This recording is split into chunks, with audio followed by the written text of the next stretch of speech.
She was a free spirit. She accepted everybody for who they were. I looked at the building and I said, oh my God.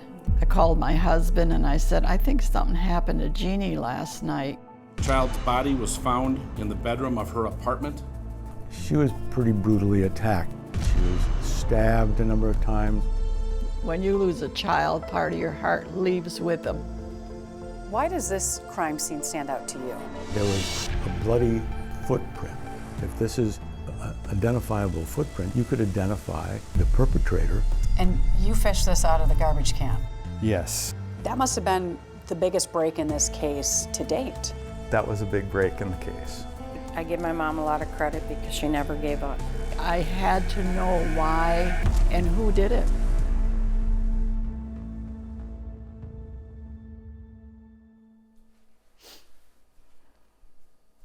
I'm glad that we have the memories we do. Did she have natural curly hair, Mom, or did you do the ringlets? No, she had natural curly Just like hair, I but did? Yeah. This picture here, too, is pretty precious, of her pouting. She enjoyed riding motorcycle. You can see they were happy. I know they were. They were happy. Her and Art were happy. Thing is that something that happened to her when she was real small with Grandpa did something to her outside, and after that it was like she lost her spirit. Her father, he didn't want a girl. He wanted just the boy. He didn't pay much attention to her, and this was very hard for her too. She was a troubled but happy person. And she was my sister, and I loved her. What do you want people to know about Jeanie? She was a loving child. I had gone through so much to have my children. She was spoiled, like the rest of them. She was a free spirit. She accepted everybody for who they were. She wasn't judgmental. She loved to have fun. She loved Lionel Richie. He was her favorite. And she would hear Lionel Richie and she would start dancing. And Oh, yeah. yeah. She loved to dance, and she would dance and sing. And you'd always hear her snapping her fingers and dancing around. She loved people.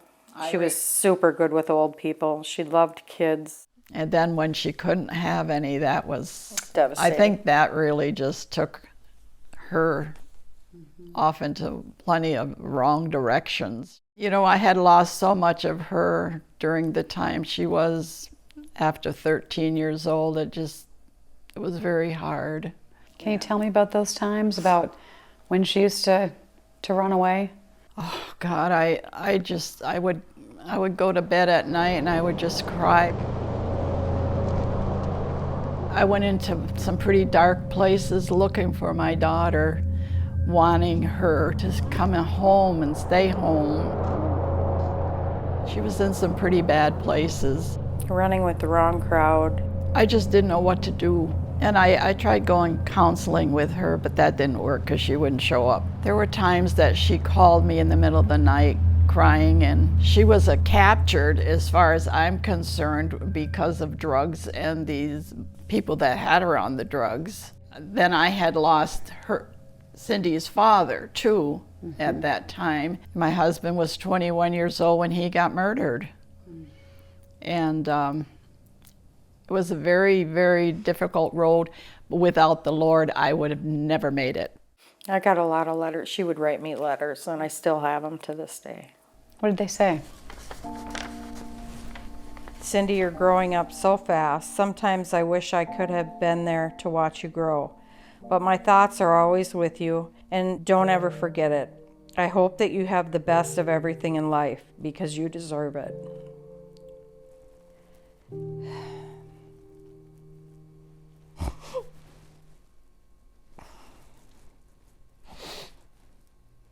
Sorry.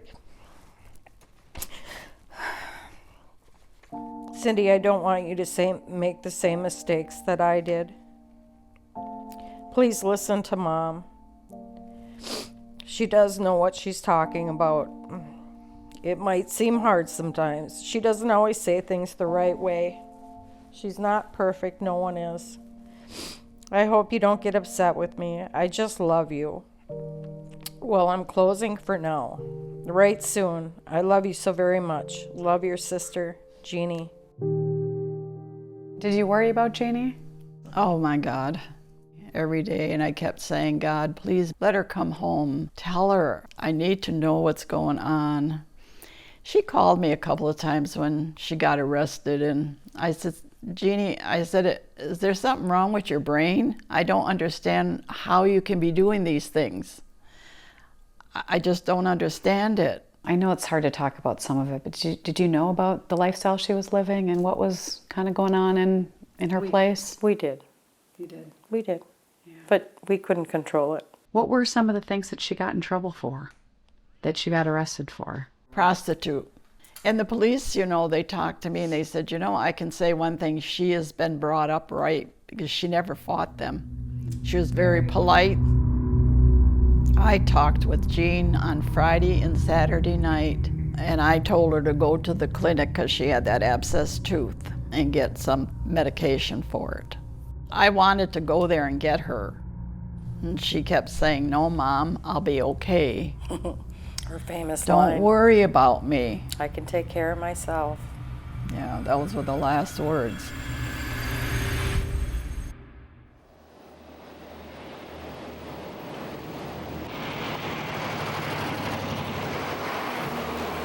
Child's body was found in the bedroom of her apartment on June 13th, 1993.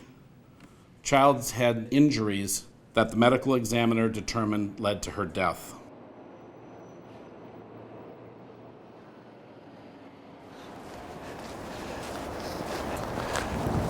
This is where the murder happened, Yes, right in this building.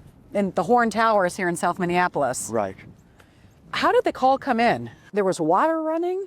A neighbor in the apartment next to it at 2105 had water into their apartment, so they call the superintendent. They go inside, and there's a shower that's running. So they turn that off. And then, my gosh, they discover this body, Jeanie Childs, on the floor, and that's what started the whole event. I was doing hospice at the time, and the lady decided she wanted a television on. And they said there had been a body taken out of the building, and she was in her 30s that was murdered. I looked at the building and I said, oh my God.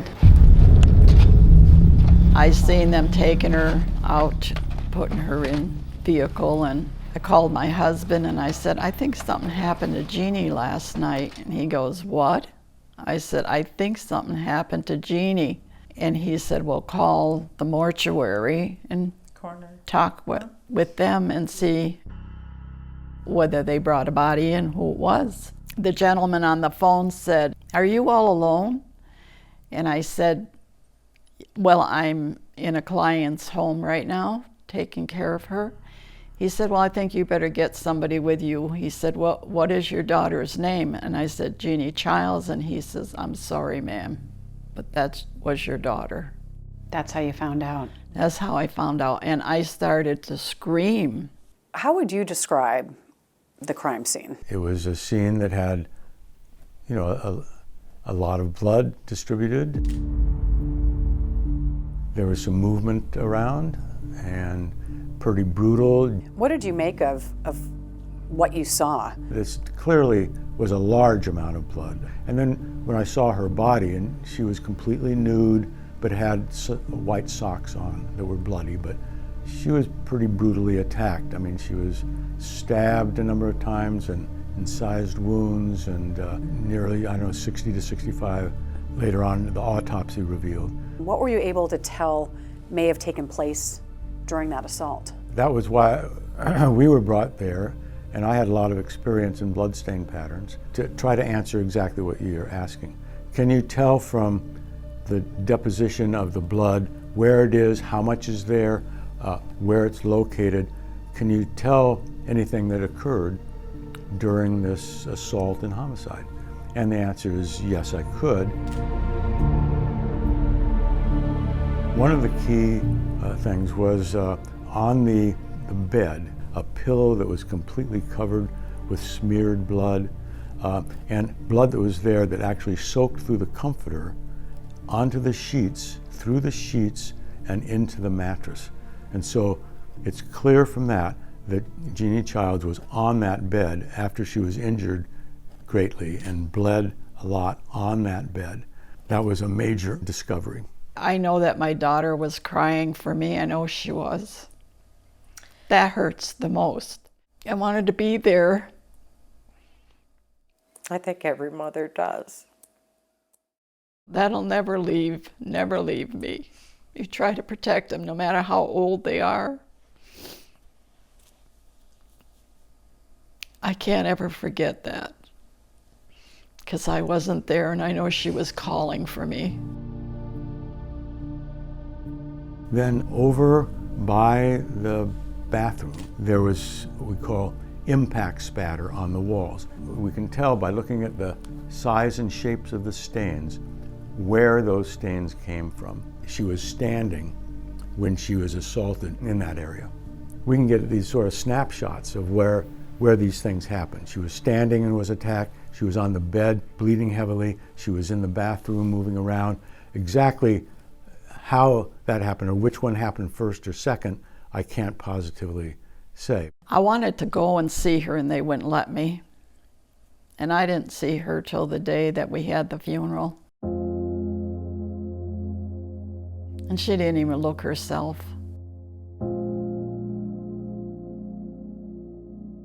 She was so cut up. I got a black dress with long sleeves and gloves on her hands. Because I assume when she was trying to stop him, he was also stabbing her in the hands. What makes you kill someone and afterwards cut their stomach open to the point where your intestines are showing after a person's dead? You got to be really angry. The person or suspect we're looking for could possibly have been injured bad enough to seek medical attention.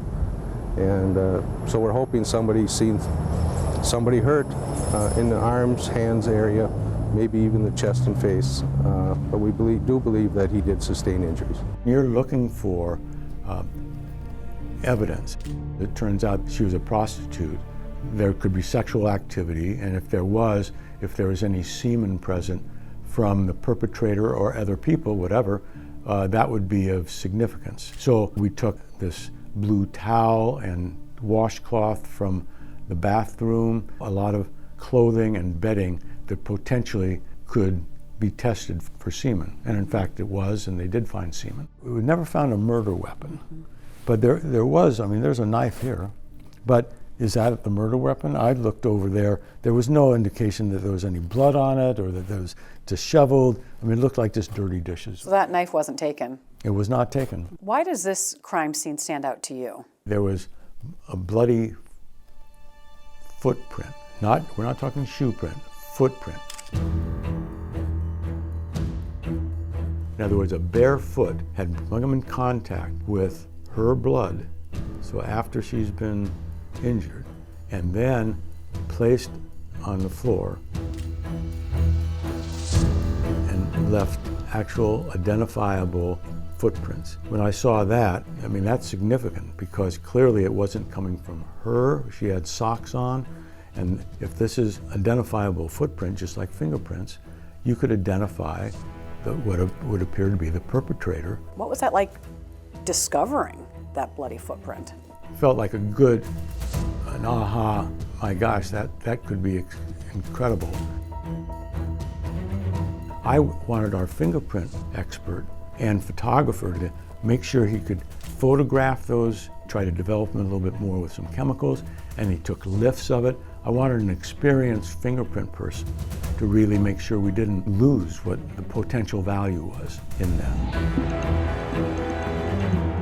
The day of the crime, you were thinking, whoever left these bloody footprints could be the killer. Yeah, I write it in the report. The perpetrator is the most likely person to have left the bloody footprints found at the scene. And what is that date on the report? September 17th, 1993. It was just a few months after I wrote. And that's my opinion. It still is. And in fact, for a year or two, a number of suspects were developed, and they took their footprints, and they didn't match. So that was a good thing. In other words, a lot of people think the only thing you're looking for is to convict people, but no, you could eliminate people. One of the people that was looked at was Jeannie's boyfriend, Art. As always, you look at who's close to that person, and so her boyfriend was looked at initially in the investigation. She was happy with Art. Art was a pretty good guy. He always treated her good when he came to the home with her, and he was always very polite, and he was at the funeral. There was this hairs that were taken. What do you make of the hair that was on her hand? Evidently, it turned out to be hairs that corresponded to the actual owner of the apartment. Her boyfriend. Well, yeah, if that was her boyfriend. He was out of town and let her use the apartment, is what I was told. Okay, is he a suspect? Of course he was a suspect. And of course, my son said, "Well, he probably did it, Mom. And why are you talking to him?" And I said, "No, he did not do it." No, You didn't think he was responsible? No. Why not? No. What made you clear him? Because I didn't get that vibe that he was that type of a person. How did his hairs get on there? Well, he lived there, of course, so that, to me, that's a reason that was probably there. And in fact, that was one of the first people that was tested, and his foot was completely different than the bloody footprint that was found there. He had a solid alibi that he was in Milwaukee, he was with a friend, and he had others that could back that up. And his footprint didn't match. Investigators would develop other suspects, interview people who lived here at the Horn Towers. They'd collect DNA, talk with clients, including one Jeanie Childs apparently called Fatal Attraction. According to reports, he volunteered to give his footprints. They questioned a woman who said she saw Jeanie with a case of beer with a tall, slender man wearing a trench coat the day she was killed, with him running away from the building later. None of the leads panned out, and the case went cold.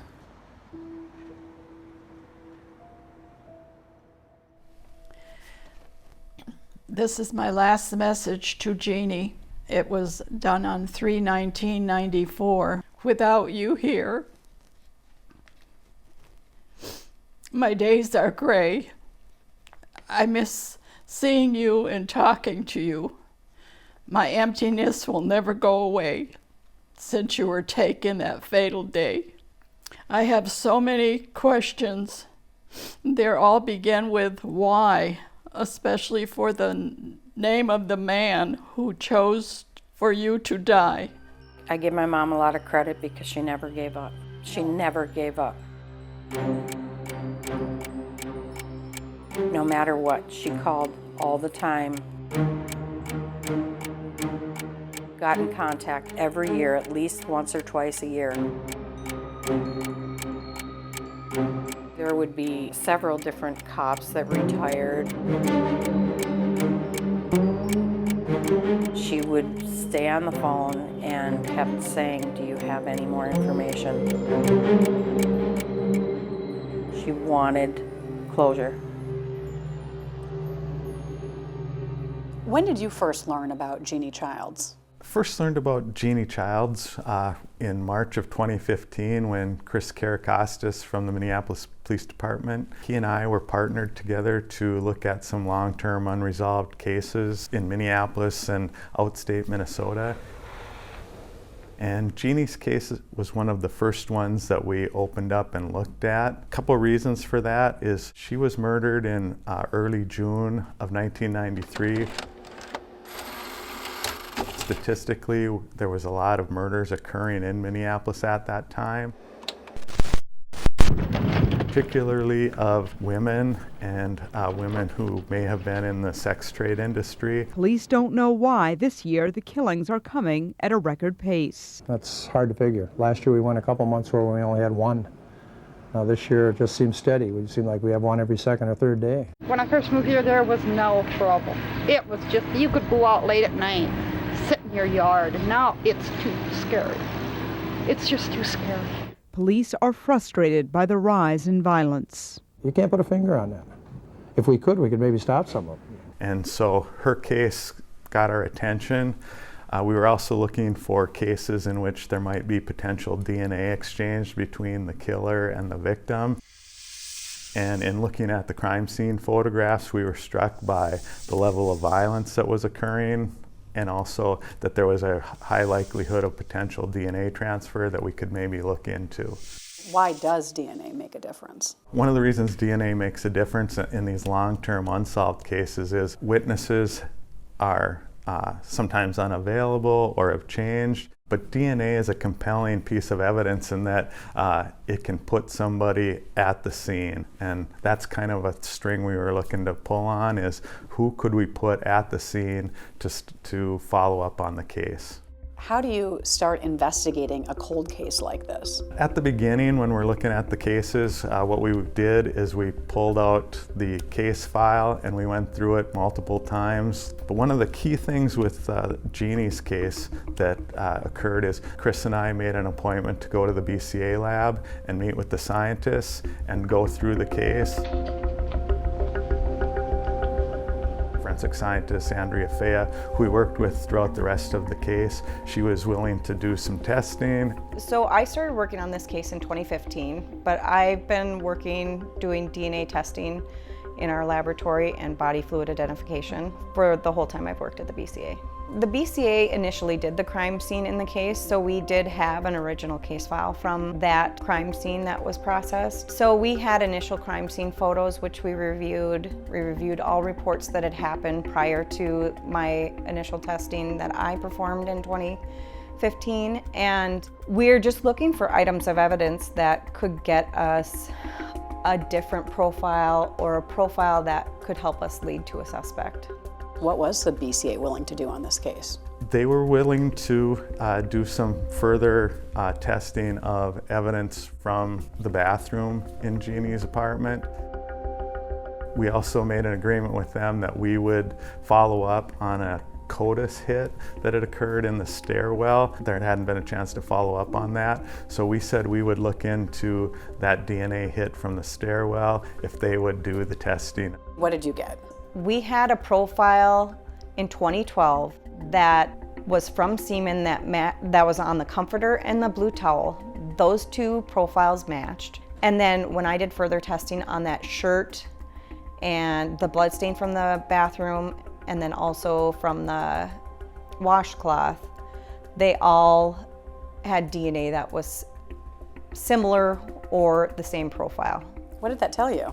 It just told us that whoever that individual that was depositing that DNA was most likely or could be the perpetrator or had definitely been there during the time of the homicide. We still didn't get any leads into who the suspect was. And then followed up on the DNA hit that was in the stairwell. That turned out to not be the person who did it. We interviewed them, obtained their footprints, and their footprints didn't match the footprints that were left at the crime scene. In 2015, we also had some other cases that had our attention that we needed to focus on at that time. And so the case sort of sat for a little bit.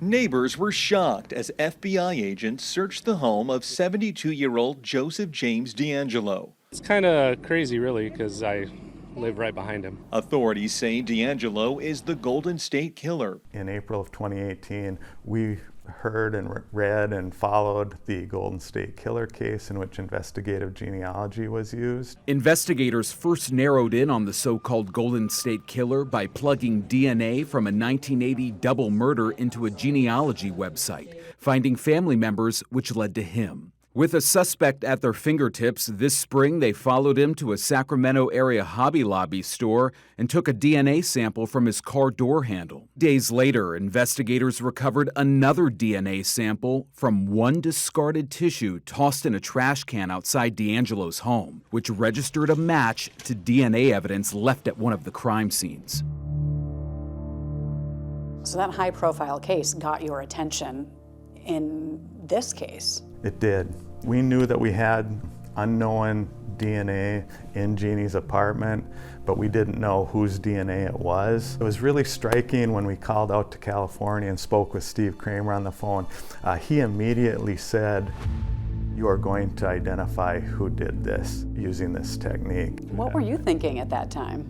Well, I liked his confidence, and I figured it is a powerful technique. We still had extract, which means we still had sample left for them to send to a laboratory that did forensic investigative genetic genealogy. Sergeant Karakostas uploaded it into the commercial databases, and Steve Kramer from FBI Los Angeles, he contacted the genealogist that he had worked with in the Golden State Killer case and had her assist us in creating the family trees and working on the DNA aspect of it. We uploaded the results in October. On January 2nd, I emailed the genealogist. Later that afternoon, she replied that she had a fantastic match on one of the commercial databases. A couple hours later, she emailed me again and said she identified two brothers that she thought were likely suspects for that unknown DNA. And so where did you take it from there? You had two names as possible suspects. The person who left that DNA likely had brown eyes. So with the two brothers, one of them had brown eyes and the other had hazel. So we focused on the person that had brown eyes. And in doing so, we looked at their background. They had two previous arrests for soliciting a prostitute in Minnesota, so that was also something that caught our attention. And what was the name of that person that you were looking into now? Jerry Westrom.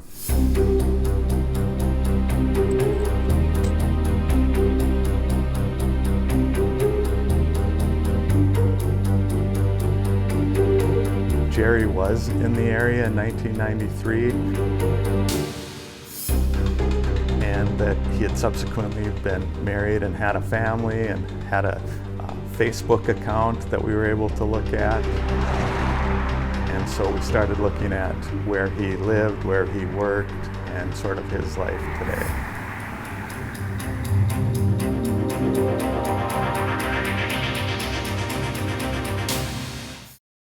You have this DNA profile, you have a name.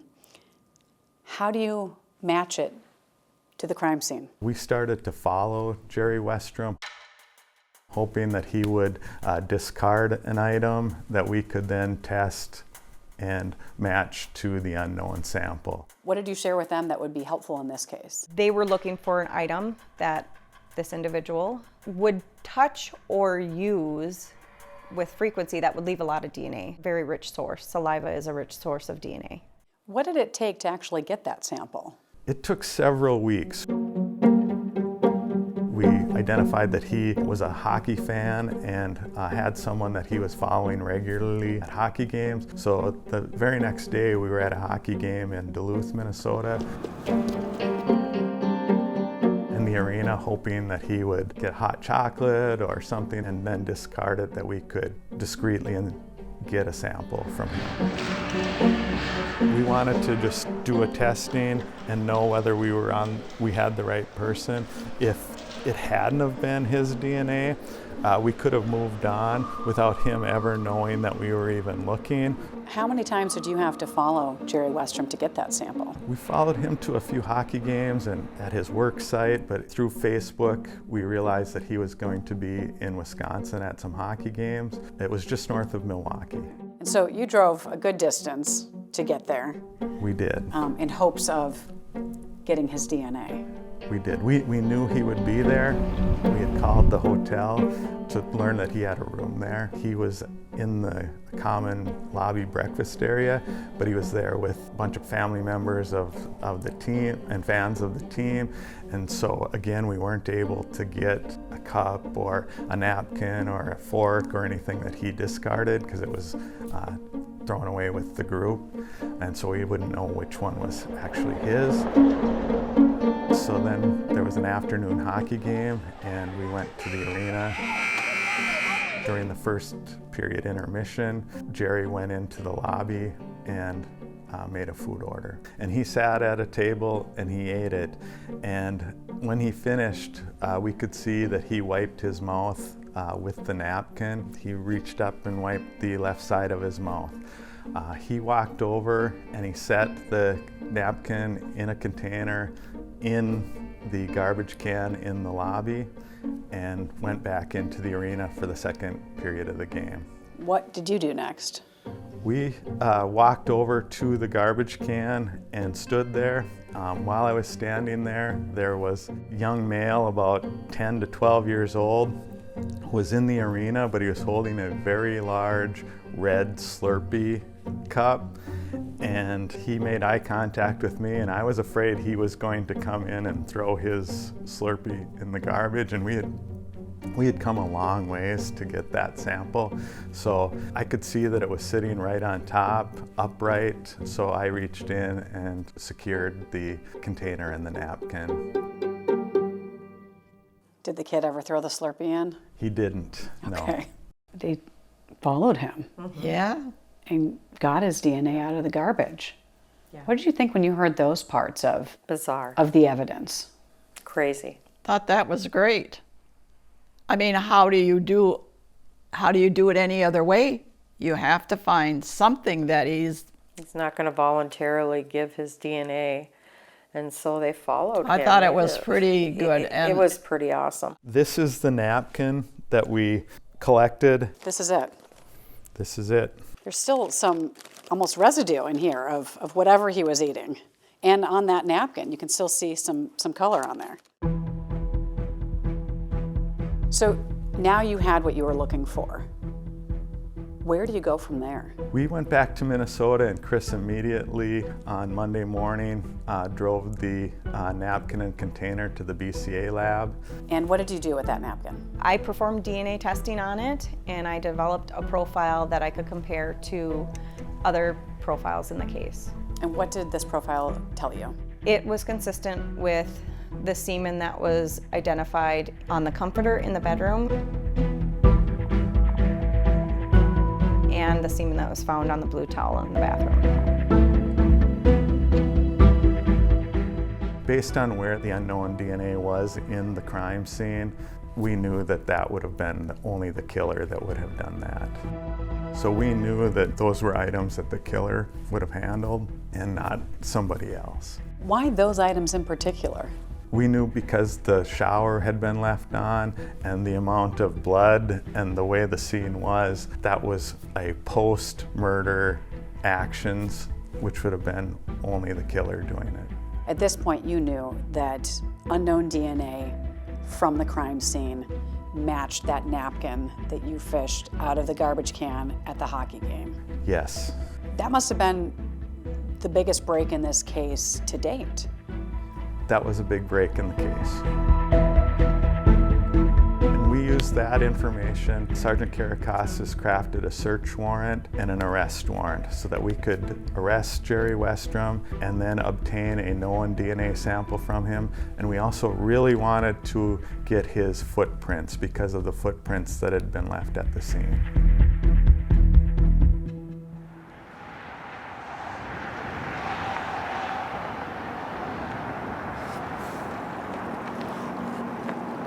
Members of the Minneapolis Police Violent Criminal Apprehension Team arrested Jerry Westrom here in Waite Park outside his place of work. The report says an officer walked up to Westrom and said, "Jerry?"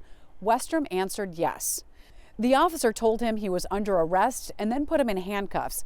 The report goes on to say Westrom didn't ask any questions as to why he was being arrested.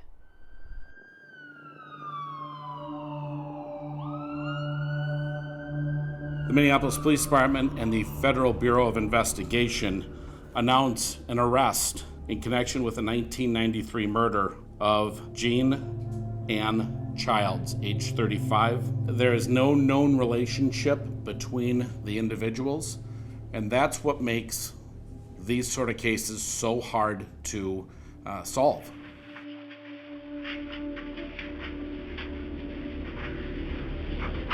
Computer should be in shortly. Okay. We have an officer that's assigned, Sergeant Chris Karakostas, is assigned to the FBI Cold Case Task Force. How you doing? Oh, you Jerry? Yes. Jerry, I'm Chris Karakostas, work from the Minneapolis Police Department. This is Chris. Oh, Chris, FBI. Probably wondering what all this is about, I assume, or do you have any idea? I have no idea. And you talk about tenacity. This case underscores law enforcement's ability to use every tool at its disposal to crack a case. What was it like when you found out someone had been arrested in Jeannie's murder? I had a hard time at first believing it because I thought, maybe he didn't do it and they just think he did it. And so I said to Chris, the detective, are you sure? You're calling me up and giving me information I really have been waiting 26 years for. I really need to know this is the truth. He said, Betty, it is. 100% sure we got your guy. Are you familiar with these buildings here? They're in South Minneapolis. They're called the Horn Towers. No? Okay. Let me show you a different picture. Okay, have you ever familiar with those? This is 31st. This is Pillsbury. And these are 3 tall buildings. And they're called the Horn Towers. People from out of Minneapolis may not know them as the Horn Towers. But does this look familiar to you at all? Have you ever been in those buildings that you can remember? No. Okay. Did you ever, and I'm sorry I have to ask you this question, okay? I'm not trying to embarrass you, but did you ever have sex with a female in Minneapolis in '93 that you remember? Not that I recall. Okay. Does this lady look familiar to you at all? Mm-hmm. Okay, her name is Jeanie Childs. Okay. And she was also known as Jennifer. And so she is a person that lived in these buildings in 1993. Okay. And she was found in her building, in her apartment, deceased. Do you know anything about that at all? No. Okay. Do you think you would have ever had sex with her? I doubt it. No. Okay. I mean, in '93, did you? And I'm not trying to embarrass you, but did you visit prostitutes at all? Not as far as that's here I met my wife. Okay. Besides your wife, in '93, would you have been with a prostitute? No. All right. The reason that we're talking is she was found deceased in her apartment. Okay. And we think that you were inside that apartment.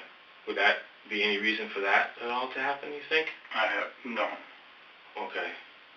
All right. Now, this is a long time ago. Are you sure on those answers? I haven't. Yeah. Okay. See these feet print there in the blood? Would those, any reason why those would be your feet print? No. Okay. And then you see this towel here with the blood on it? Would there be any reason why your DNA would be on that towel? No. You see this shirt and that washcloth? Okay, so this shirt is got a little bit of blood on it, and then this has got some blood on it. Would there be any reason why your DNA would be on those 2 items? No. Okay. What did you learn from the police interrogation? He was nervous, very nervous, and kept denying that he's ever even been in that apartment. Well, we all know you don't get your DNA and that much DNA left in an apartment that you haven't been in. And so his credibility was shot. You know, science can tell us that the person that is at all these locations was there when this happened and participated in it. but there's the things that the person that was there can fill in gaps too, and that's what we're asking you for, are those gaps. Now, do you know we have your DNA? I assume so. Okay. So, can you think of anything? I mean, this has been a long time ago, but this is a pretty significant event. Wouldn't you agree? I mean, the person involved in this is going to remember, don't you think? Absolutely. Yeah. What was that like, waiting all of those years? Oh, awful. People don't realize what a mother goes through. I mean, I cried a lot, I prayed a lot. It's been a really hard road. We miss her. What do you miss? She missed it all. She missed it all. She missed my kids growing up, and I know she would have been such a good aunt to them. This is the known DNA swabs from Jerry Westrom. These were obtained and collected the day following his arrest. The Q-tips are put inside his cheek and the cells are on the Q-tip. They were also immediately taken to the BCA lab for testing. What did that tell you? Well, the known sample from Jerry Westrom ended up matching the semen that was identified on the comforter and the towel in the bathroom. It was clear that he was part of a mixture that was on the washcloth, and then there was a DNA profile that matched him on the red shirt and on that blood on the sink. This was the first suspect that we had developed in the state of Minnesota using forensic investigative genetic genealogy. Why was that important? It was a new tool that we hadn't used before in cases, and it gave great investigative leads to the agency. The Hennepin County Attorney's Office today announces 2 different second-degree murder charges. The first against Jerry Arnold Westrom for a crime committed back in 1993. Sometimes the speculation about why the person did it, or why here, or why then, is of great interest, but it's not key to us, because our job is to pull together the facts to prove the case beyond a reasonable doubt. The attorney for a hockey dad charged in a decades-old murder expects his client to bond out of jail today. The judge set bond at $1 million without conditions, $500,000 with.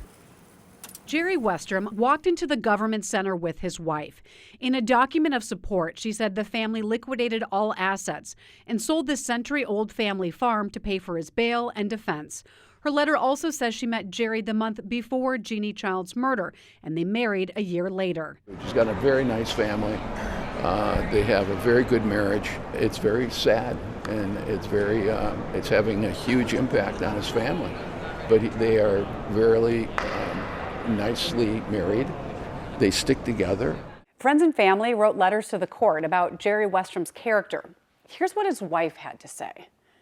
I've seen him stop to help others in distress on the side of the road, care for his elderly parents and my disabled brother, volunteer for church and community events. Westrom's sister wrote a letter. In it, she said, I wouldn't be alive today if it weren't for him. There were a couple of instances while we were growing up where he saved me. A friend's note says she has known Jerry since 1987, and while he may have used questionable judgment regarding alcohol as a young man, she has never known him to cause harm to anyone. This has been horrendous on the family. He's a wonderful husband and father. They've put their whole life into this case because he didn't do it. Jerry, do you have any comments? No. I can tell you that he's a former businessman up in Isani County. I can tell you that, in fact, he has had contact with law enforcement up in that area. They are familiar with him.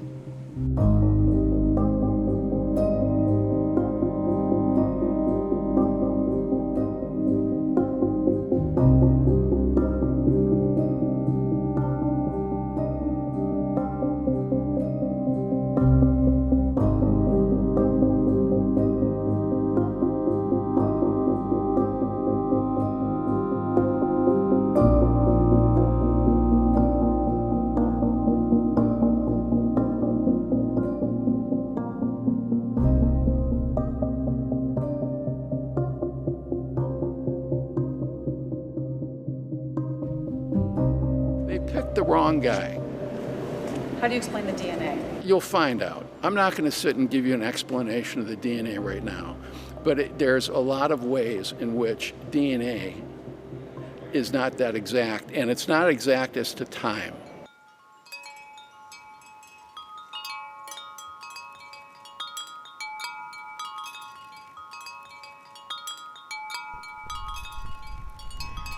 Yeah, Jeannie, you're the center of attention today.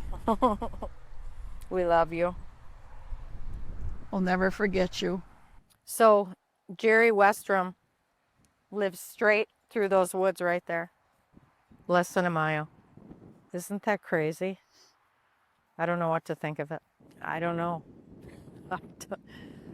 But yeah, that's where he lives. If you walk to see, yep, just straight through those woods. The kids played hockey together. He was a business owner. Couldn't believe it. Did you ever think of what kind of person it would be that would be her killer? I did. I figured it was maybe a gang member or somebody, you know, on the wrong side of the law. But to find out that it was a business owner in the hometown, the little town of Bisani, was really hard for me to swallow. And into the church, as strong as he was. When you hear the name Jerry Westrom, what goes through your mind? Makes me sick, very sick. I don't understand how he claims that of course at the time he must have been in his 20s, why he did this. I don't know his past, but all I can say is doing what he did to her, I have a hard time thinking that how he could live with himself. Well, I've hired a number of people who are going to help delve into this case in a very deep way, because right now everything's very superficial. It's very old. Their so-called evidence doesn't prove anything. The judge made reference to the prostitute being a victim, and I couldn't agree with her more. She was a victim. She was a victim of a violent crime, and she's also a victim as a prostitute. I've made 4 demands for discovery. This is a 26-year-old case. They're alleging a very serious thing of murder, and they don't have a weapon, they don't have a witness, and they don't have any evidence to support their charge. They claim there's DNA, but there's a lot of DNA. There's no question in his not guilty plea. There's no equivocation on this. We have every intention of going to trial, and it will be litigated in a courtroom, not here on a camera. So these are some of the footprints of significance? Yes, this was important evidence in our review of the case. When we looked at it, you could see the footprints were in blood. We knew that Jeannie had already been bleeding, injured, or was already deceased at that time. These footprints are under the window in her bedroom apartment, and so we knew that the killer had moved around and that there was usable footprints that were in blood at the scene. So we knew that if we identified who it was that was in there, we could compare their footprints to the bloody footprints that were at the scene and place them there after the event.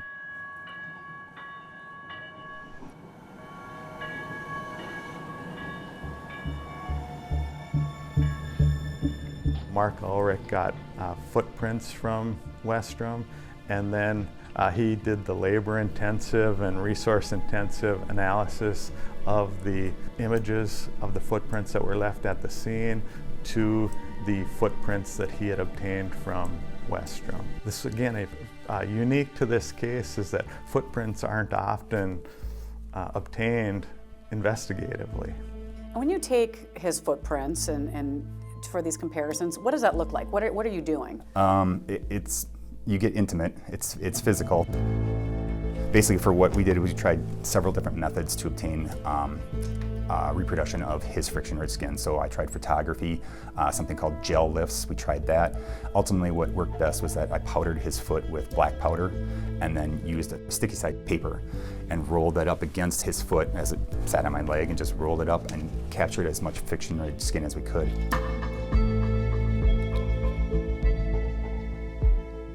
This is the ball of the unknown impression. So the big toe might be right up here somewhere, but what I'm looking at is that this recurve that I see right here is a focal point, is a target group, and that's what I would look for when I move forward in comparisons. Because we've seen some of these footprints, and they're not perfect. Like those ones in They're the not blood pretty. are not perfect. There's a lot of good detail, but yeah, there's areas of distortion, there's areas that aren't clear, and that's some of the hard part because you're dealing with a difficult matrix. How did you do it in this case? I took my time and made sure that I got blind verifications on my first one, which means that I sent it out to 2 separate examiners who didn't know that they had it, And what did they come up with?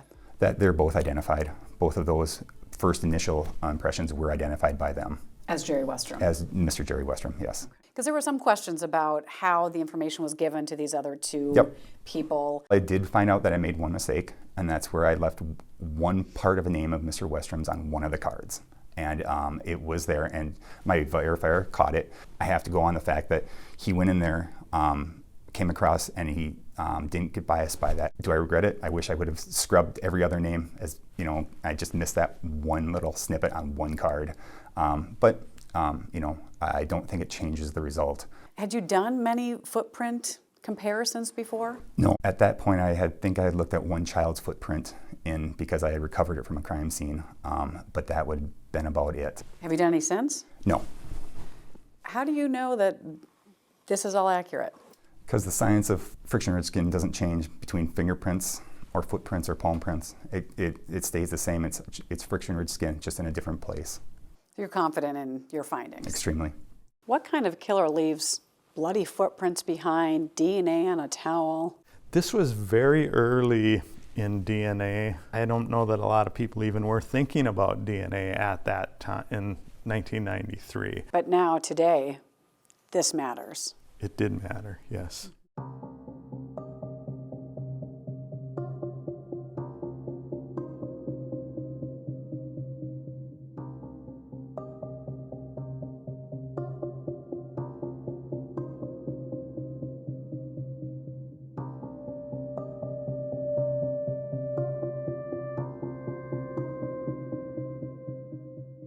This case was unique in that we had arrested Westrom in early 2019, but trial didn't occur until 2022. So over 3 years later before we went to trial on the case, and in between the arrest and trial, Sergeant Karakostas passed away. It was primarily a Minneapolis Police Department case. They were the lead agency on it. He was the lead investigator, and he had developed a close relationship with her mother and the family and stayed in contact with them, and so the case was really important to him on multiple levels. Then find out that Chris died.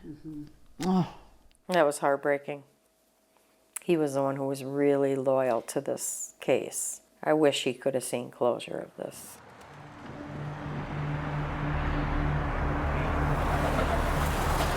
Testimony began today in the trial of an Isanti hockey dad accused of a nearly 30-year-old murder.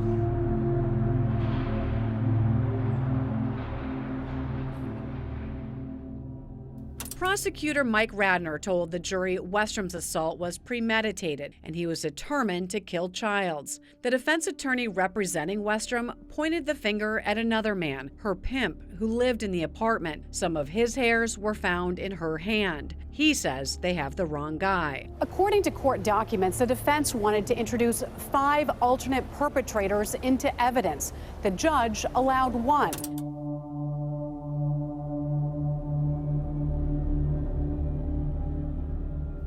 Jerry Westrom exits court with his wife as the jury began deliberations. During the state's closing argument, prosecutor Darren Borg told the jury they proved the 5 elements needed to find Westrom guilty, that he caused the death of Jeanie Childs and acted with intent. The defense used its closing to try to poke holes in the state's case, attempting to discredit witnesses and to highlight what investigators didn't do, and to point the finger at an alternate suspect. Steve Meshbesher closed by saying somebody sick, pathological murdered her. That guy isn't the guy, talking about his client. What was that like going through the trial and now God. maybe having some answers but still waiting for justice? Well, because he seems to keeps saying that he's innocent, and I know he is not innocent. I mean, everything was there of his. If it was somebody else, what was he doing in that apartment? You don't leave footprints, blood, sperm, all the evidence they had if he wasn't in that apartment. You're convinced he is guilty. Absolutely. Oh yes, absolutely. Absolutely. And it sure didn't take the jury long to figure out that he was. The jury deliberated for only 2 hours. They found Jerry Westrom guilty of first-degree premeditated murder and second-degree murder. This is nearly 30 years after the crime. Now, Westrom was out on bail, so he was coming and going from court freely. Today, we saw him taken out of the courtroom and into custody. Very disappointed. The jury did not see all the evidence. We had presented all the evidence, but then the judge said no. Whatever happened was brutal. It's a question of who did it. He would have had to chase her around the apartment, stabbing her multiple times over and over again. He really wanted her to die. What did you think about him when you saw him in the courtroom? He just looked like any other guy, really. You know, he looked maybe a little nervous. What evidence did you hear at trial that made you believe Jerry Westrom committed this crime? Really what ties him to the scene and why we convicted him is the bloody footprint in conjunction with his DNA being found at the scene. She was a sex worker. There's plenty of reasons why anyone could have left DNA there. There was DNA from her living boyfriend. There would have been her DNA. There's DNA from other people there. But that bare bloody footprint that, you know, is that we had 3 different people say this is for sure Jerry Westrom's footprint. We know he was there, kind of indisputably. We know he was there at the time when she was murdered. That was undeniable. That was undeniable. There was once that kind of piece had been cemented, it was like there's no other reasonable conclusion that you could draw in that case other than that Jerry Westrom had murdered Jeanie Childs. What was it like in that jury room deliberating? It was a very quick deliberation because of the footprint, and there wasn't a lot of like back and forth about, no, I really, you know, I'm unsure about things. It was pretty easy for everyone in there to get on the same page, which, you know, it was a very diverse group of people and of different ages and genders and ethnicities. We're basically all came to the same conclusion here, which is that Jerry Westrom is guilty. What was it like when you heard the jury come back with the guilty verdict? I wasn't surprised at all. Not after hearing all the evidence we heard. It was like some wind could just finally be released. And then they tell you, you know, you can't react, you can't. I mean, that's tough to do when you're in that situation because you want to just scream from the rooftops.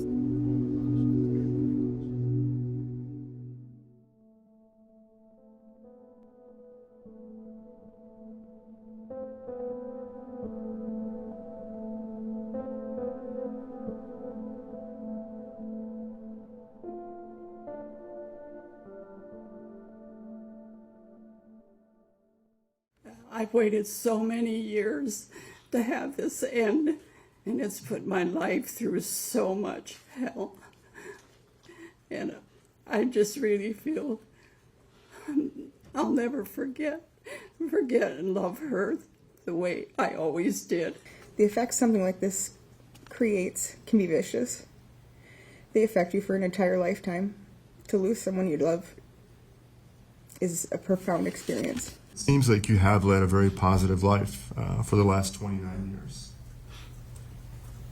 And your wife and family have been here, and you clearly have a lot of support, and they love you. However, you took Jeanie Childs' opportunity of a life. And at this time, the court is going to impose the following sentence. You, Jerry Arnold Westrom, having been convicted by Hennepin County jury of first-degree murder as to count 1, you're hereby committed to the Commission of Corrections for a term of life.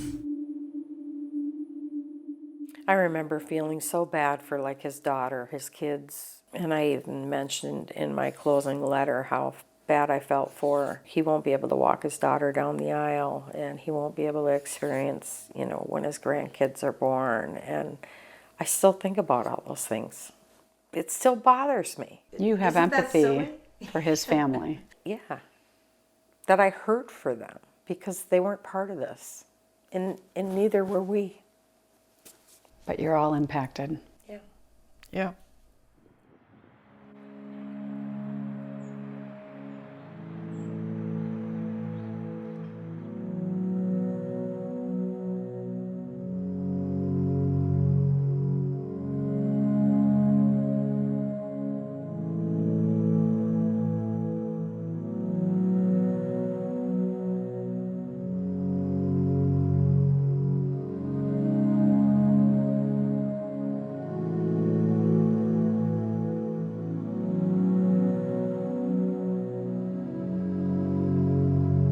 What was this case built on? I think this case was built on outstanding crime scene work done in 1993. It was built on technological advances, outstanding forensic scientists, and footprint analysis. We're all sort of conditioned to expect that people who kill, we all expect serial killers and that they're going to do it multiple times. But I think investigative genealogy, we're going to find that even horrific crimes, people may have just done it that one time. And I hope that the Childs family can, get some sense of closure. There's not a happy ending here for anyone. One family lost a daughter and a sister, and another family lost a husband and a father. Convicting Jerry Westrom doesn't bring Jeanie Childs back. And I just hope that he can close his eyes at night and see her face every night. That's how I feel. I want him to suffer. And I really don't want her being blamed for what happened, because his choice was the wrong choice. Do you feel like Jeanie is being blamed for what happened to her? Yes, I do. Some people probably. They're like, well, she lived a lifestyle that led to, unfortunately, her fate. But I don't believe that. It doesn't matter. She was still a human being, did not deserve to be slaughtered like an animal. I want people to know that he could have left the apartment and my daughter would still be here.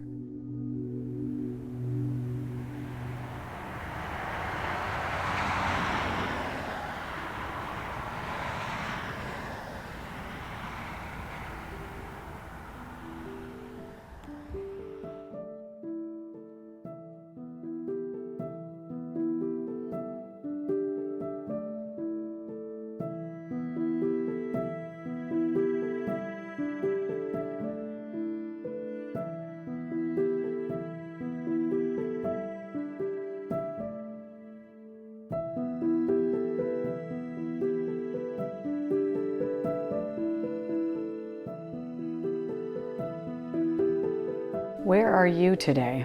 Where is your pain? Where's your heart? Where does everything live today? I don't think you ever... My heart, I lost part of my heart when she was gone. When you lose a child, part of your heart leaves with them. Yeah. You don't really recover from that. Is there more peace now that Yeah. there's some resolution? A little bit. I know it doesn't change the loss. No. No, it hasn't really changed for me, because the loss is something you can't ever let go.